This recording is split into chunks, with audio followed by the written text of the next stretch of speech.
विषय काढला. आमदार विष्णू वाघाने सनातनाचेर बंदी घालपाची मागणी केल्या. सनातनचे हेडक्वॉर्टर हे गोंयांत आहा ही आमचे दृश्टीन धोक्याची गजाल. कित्याक तेंचें ऑपरेशन आतां आमकां अशें दिसता की महाराष्ट्र आनी कर्नाटक पुरतें ना तें. जें इन्फॉर्मेशन म्हाका मेळ्ळा त्या प्रमाणे ऑस्ट्रेलिया, सेर्बिया सारक्या देशांनी सुद्दां आज तेंचें हें पातळिल्लें.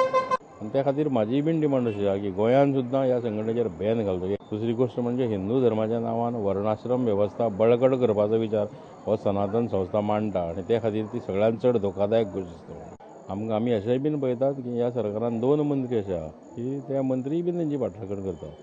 हेचे पयलीं तेणी केल्ली आहा. कोण ते मंत्री? हांव नांव घेवपाक सोदिना, लोक सगळे जाणा कोण ते. पूण आतां इतलें सगळें जावन पानसरे आनी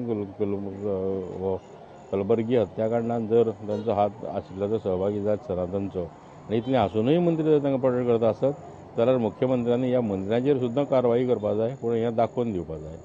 आमी श्रीराम सेनेचेर बॅन घालो. खरें म्हणजे त्या मुतालिकान अशें कांयच करूं नाशिल्लें. तेणें फकत भायल्यान गरड घेतली तरी आमी ताका तितल्याचेर बॅन घालो. हांगा येवन हेंच्यो जर एक्टिविटी चलता जाल्यार हेंचेर कित्याक घालचो न्ही हो म्हजो प्रश्न.